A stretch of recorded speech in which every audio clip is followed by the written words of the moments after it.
Different's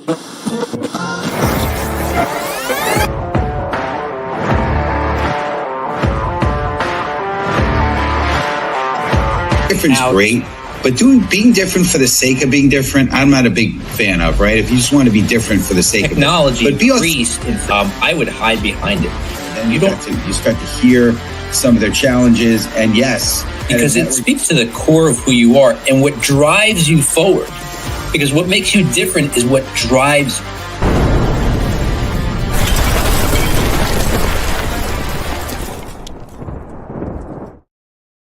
What's up, everybody, and welcome to the Master Connector Show.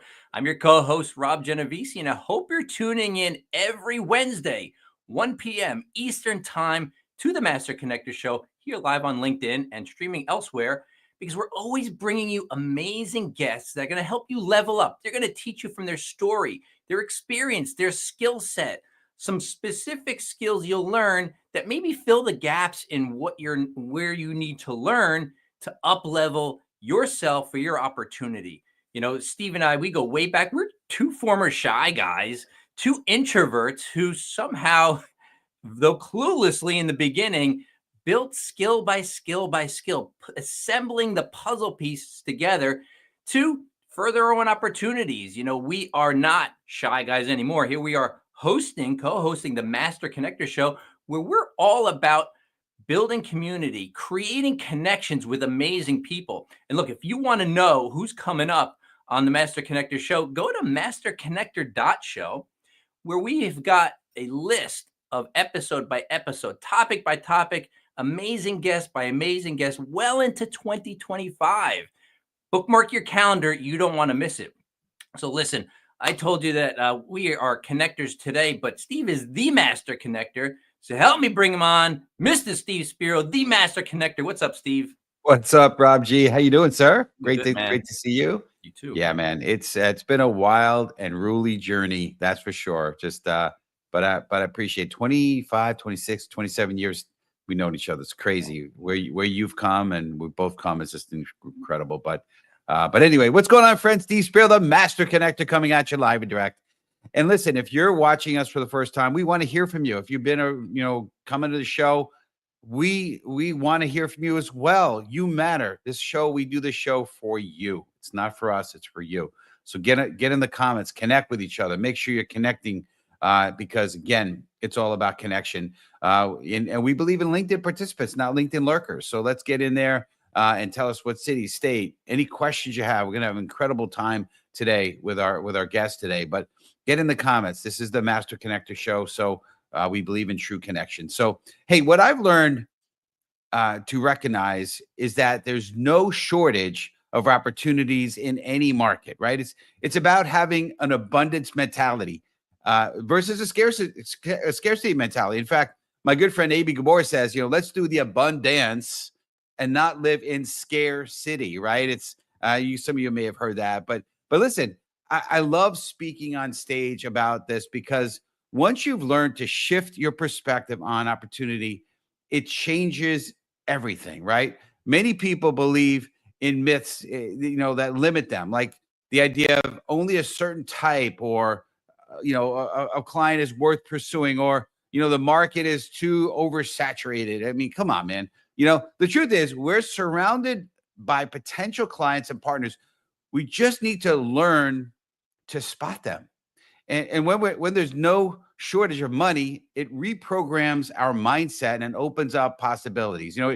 It's essential to debunk those myths, right? And we're going to talk about that a little bit around scarcity and realize that there's always a demand for someone who can solve real problems. Every no is just another step closer to finding that right yes, which is why persistence and resilience are the key. We speak a lot about that today, on the show, and I speak about that on stage a lot. It's about grit and just hanging in there. And my feeling is if you don't quit, you win, right?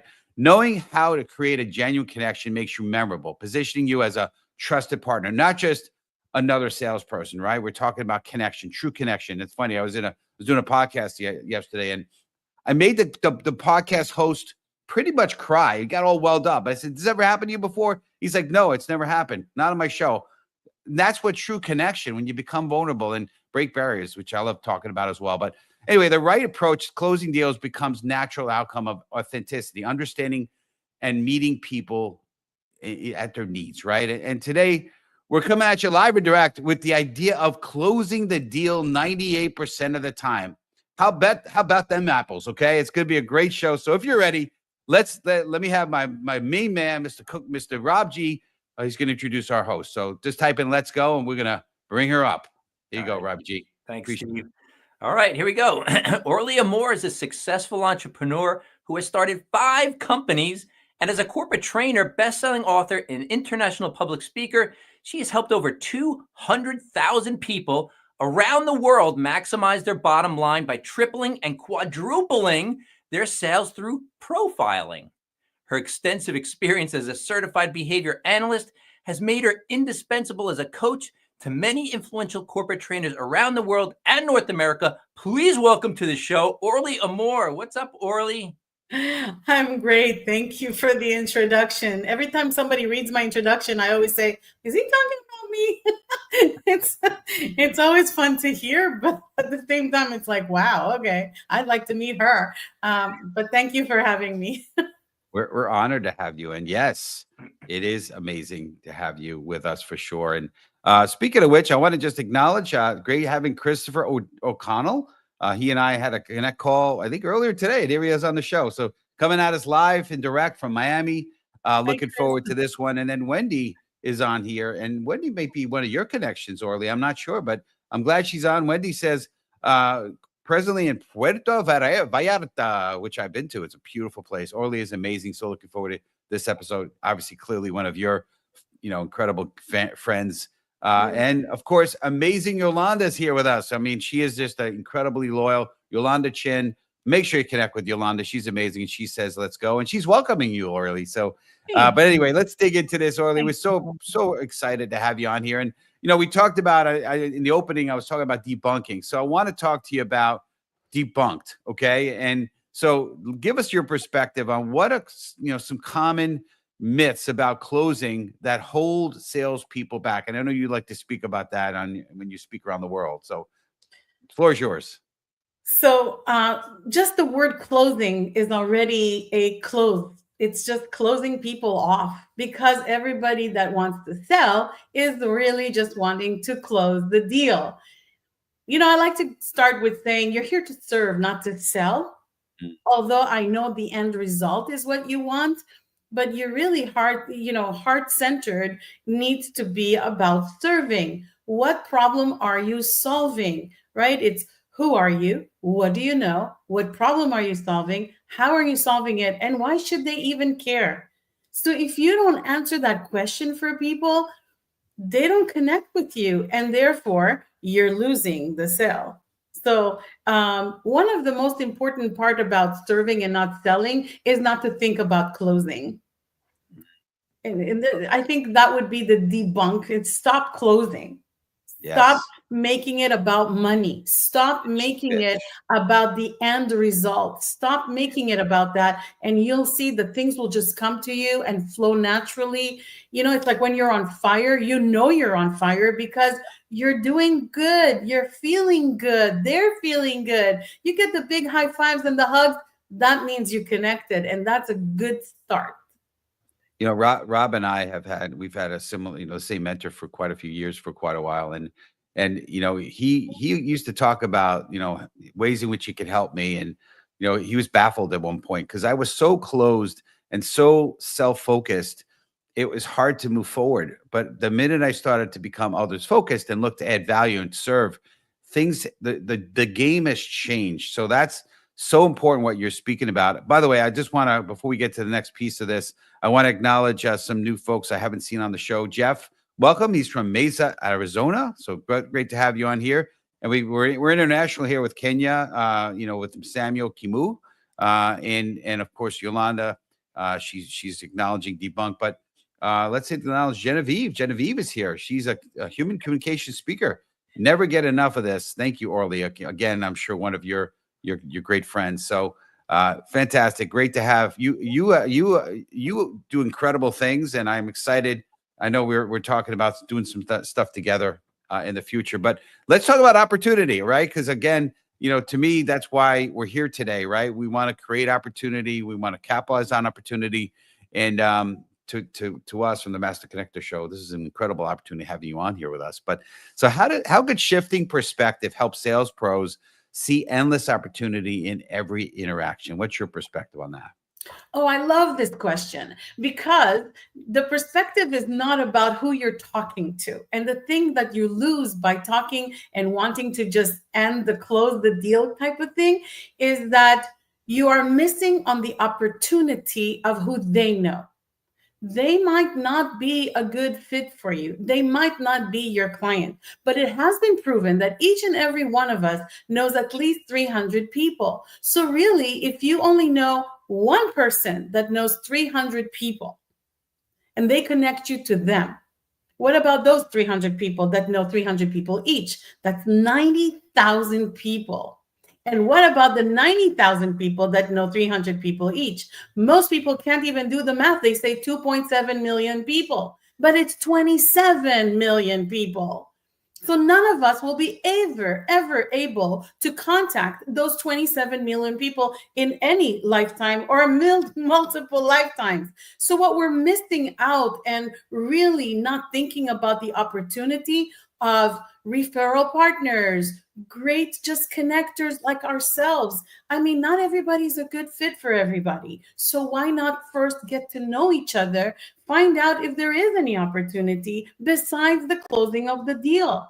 That's definitely not my first thing. I don't care if I sell or not.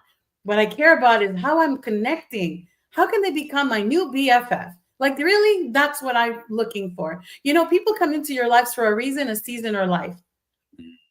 This year, I'm all about lifers. I don't want the season and reason. There's no need for that for me, right? I'm a little too old for that. But anyway, my point is that it's good to have people for life. You can connect on so many other levels. Yeah. So it seems like what you're saying, Orly, if I understand correctly, is I'm sure some people go out with the mindset of, I have this widget. I'm going out today and I'm going to sell 10 of these widgets. I'm going to speak to 10 people and sell 10. And if they go out with that mindset, they have to sell it because that's the only thing that they have in mind. But what you're actually saying, if I understand, that if you talk to half those people and you don't sell the widget, but you're not open to the opportunity for something else good to happen, you're missing out. Is that what I'm hearing? Yes, but you're also putting a lot of stress on yourself. I got to get this done. Right? It's like the person that wants to lose 50 pounds by April. I'll give you an example, right? 6 months, April, 50 pounds. What if you don't reach that and you just reach 40 pounds? It's still a big win. The problem is that people get so hard on themselves that they set themselves up for failure.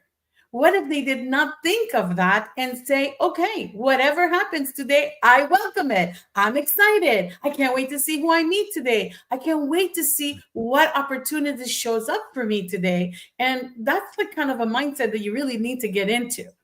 Otherwise, you will continuously fail and it'll continue to show up for you that way. That. And, Rob and I early on, we cut our teeth in networking and, again, today it's more about connecting, but networking. And, I love what you were talking about. We've heard the 6 degrees of separation, the Kevin Bacon game. And we're talking about dating. I'm going to date myself again. There's a Dove commercial. There's so on and so on and so on. I don't know. That's Fabergé organic shampoo. Oh, look at that. OMG, do I know? There you go. All right. There it is. And they'll tell 2 friends, and they'll tell 2 friends. They'll tell 2 friends, and so on and so on. That's it.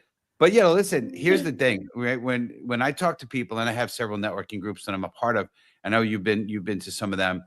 Often I hear things like, well, I don't know if they're the profile of the people I want to talk to. Yeah, but to Orly's point, right? Who do they know? And you never know, right? So try not to be so like myopic in that, look, just be there to add value, and that eventually you're going to see how opportunity can come your way. It's amazing. But I want to acknowledge a few people real quick. I want to talk about, say, hey, welcome, Nathan from Boston. It's tuning in here. Yolanda, obviously acknowledging opportunity, and Amelia. Amelia, my herbalist is in the house. Good to see Amelia, right? Thank you for your need. I needed that reminder today. That's awesome. Yeah, she's amazing. Make sure you connect with Amelia. But anyway, listen, let's keep this ball rolling. We're having a great time here. Let's talk about money, right? Again, money is not everything, but it's probably right up there with oxygen, right? If you don't have enough of it, you can't breathe, right? So you got to be able to have some of it. So here's my question that the community would love to hear from you. Do you think the mindset around no shortage of money is a game changer? And if so, why or why not? Yes, that's a great question, by the way, because many people and people who think of lack, unfortunately, will think of shortage. And therefore, they need to change that mindset. There's a great book called A Happy Pocket Full of Money. I encourage people to actually read it. You have to read it a few times because it's pretty deep into the metaphysical and so on. But what it says is that the money is already here. You're just not vibrationally attached to it. The focus that you are bringing about is the resistance that you have. Resistance is when you don't believe that there is enough money. There is so much money. The difference is you. The difference is you changing your relationship with money. There's a lot of it. Well, yes, Mike. So the answer is yes. The answer is yes to the fact that people have to change that in order to have everything they want in their life. Money is just a vehicle. If people don't understand that, that's another thing that I would love to engage on, is that money brings what? Freedom, happiness in a certain way. Which happiness? How does it bring happiness? Well, it's peace of mind, peace of heart. There's no money to put on that. So if you are going to change your mindset, it has to be for what it will bring you. That feeling is the one you want to have, because that will bring you more of it. I know law of attraction. Many people don't even believe in that, and that's okay. But the abundance is there. That's what Jesus was connected to. This is what everybody that has ever manifested anything is connected to. Well, let's hop on the bandwagon, because that's what you need to do in order to get the money.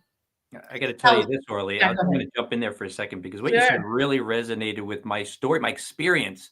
Because I heard all that stuff years ago, manifesting and getting into the flow and all that. And I was like, really? We hit some really, really hard times in my household. I mean, really bad. And after a while, you get a little older and you start going, okay, maybe I was wrong about some things. And the one thing that I learned was, as I got older, I'm not in control of anything. Once I gave up the control and realized, yes, there is a flow. Yes, you can manifest, because once you understand that you don't really have control and you submit to the flow, do your good work, be open to opportunity, help people, add value. I'm going to tell you something. Everything in my life turned around for the positive. And today, I don't fight it anymore. And more fulfilled. My work is fulfilling. Money isn't an issue anymore. Thank God we can pay the bills. We're not millionaires, but there's no more struggles with that. And there's more of that happiness that I was looking for with my wife and my family. And none of it came because I arm wrestled life into it. Yeah.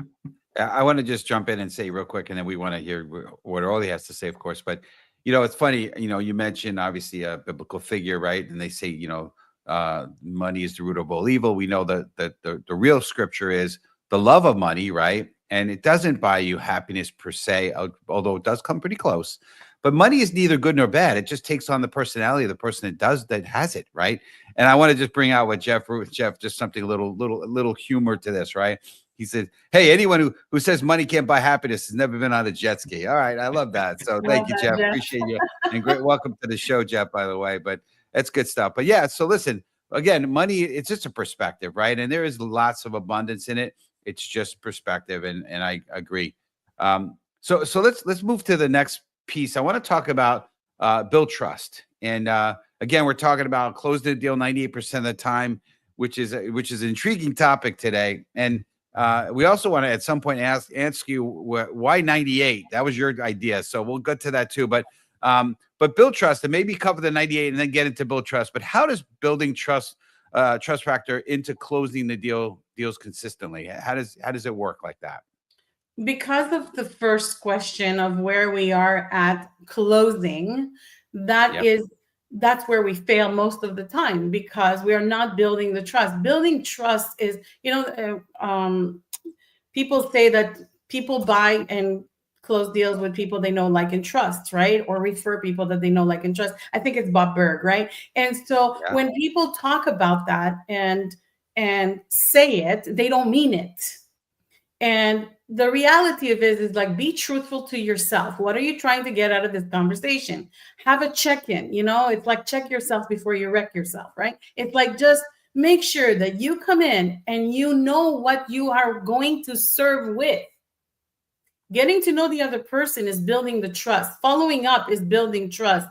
Saying what you do what you say exactly all the time. The way you do one thing is the way you do everything. And everybody can read right through that. And so when you are coming in just to close the deal, or just to sell those 10 widgets because it's something that you gave yourself as a means to an end, you are wrong about it. You're doing it wrong. And you need to know, and you know when you're doing it wrong, because it feels awful. It doesn't feel good. It doesn't feel confidence. It doesn't feel happy. It doesn't feel amazing, exciting. None of that feels good. So if you're not feeling excited and good about it, you know you're not on the right track. And that's why you're not building trust. So many people, I want to reflect on what you're saying there. So many people, when I speak to them about, sales or what they're feeling on sale. Oh, I don't want to sell, be selling, or because I don't have to get people or force people. But true sales, what I've learned, is not pushing or forcing. It's finding out, ask enough questions to find out what somebody really, really wants and help them get it. And it's so rewarding and fulfilling. It's like, it's like you're actually helping them in a way. Many times it can be emotional depending upon what you're selling. So I think you need to debunk that fact about, that sales is always pushing and forcing and trying to, manipulate. It's just asking enough questions, be truly interested and looking for what their needs are, and then you can help them, right? In my opinion, for Steve, I sure. want to jump in there in a second. Okay. Just a quick experience I had, in not always trying to look for the sale. You meet people all the time. It doesn't mean it's going to lead to a sale. But I remember asking a guy one time. He was an attorney, and he said, business is pretty good. He goes, but I'm here networking because I could use more business. And at the end of the conversation, everybody asks, so who's your ideal client, or who should I connect you with? And while those may be decent questions, I changed it up and I said, I know you need clients. Like, obviously, I know you need clients, right? So that's not really a great question to me. But I said to him, what do you need right now that's holding you back? And he said, actually, he goes, I'm terrible at marketing. If you know anybody that can help me. Just so happens I knew a woman whose company specialized in marketing attorneys. I connected them. He was happy. She got a client out of it. And what did I get out of it? I didn't get a client, but I got a person who knows that I'm a go-to guy. Like, I know somebody. I have people. I'm a resource. So I'll Yep. always be in his head. And to me, that was the value I got out of that. Love that. That's great. To both of your points, Please. what's his name? Belfort. He was the real wolf of Wall Street, right? Yeah. But everybody uses that thing, sell me this pen, right?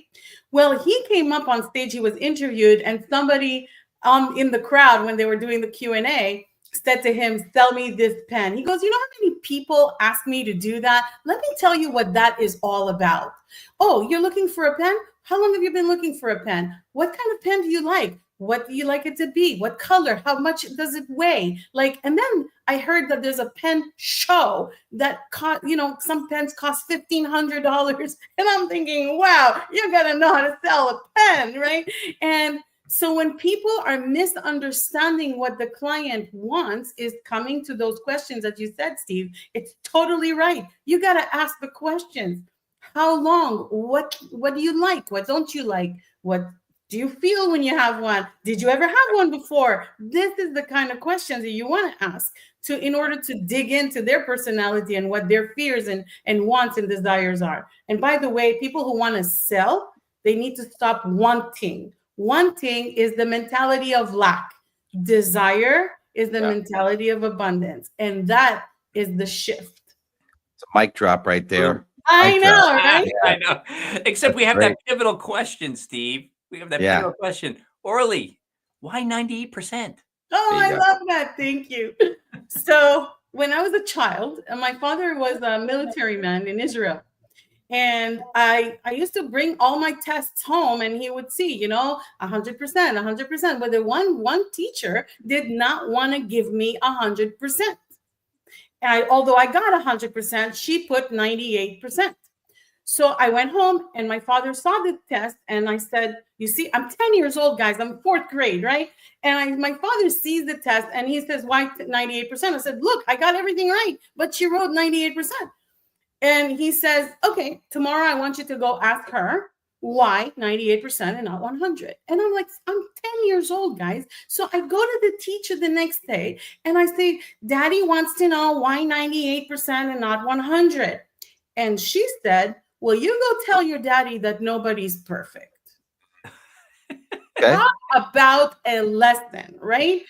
Yeah. So not every sale is perfect. And the Right. other part of it is DISC. You guys know that I am a trainer in DISC, and you guys know the whole profiling system there. Guess what? Even in our knowledge of DISC, 98% is right. The 2% is the human factor that nobody can actually adjust. That's great. That's awesome. My story with 98%. There you go. That's great. Hey, as we're closing down here, I want to just acknowledge a few people. So we got H. Stewart. I guess he likes to be called Stewart, author of the Sales Maestro. Always available, or always valuable to hear new perspectives. So he's thanking us for that, and thanking you, Thank Orly. you for being here. Yeah. And Jeff has a point. He says, my path, find the problem, find out how important it is to get solved, and what's their plan B, and then offer a solution. Very good point. Additionally, he said, tell her she should have made more perfect test. There you go. Nice. Very good one. It's good to have Jeff on here. Can I add to that? That's great. Can I add to that? Please, go ahead. Please. I think it's something very important also to mention about plan B. Mm-hmm. Many people have a plan A and then they have a plan B. If you have a plan B and you don't focus on plan A only, your plan B will become your plan A.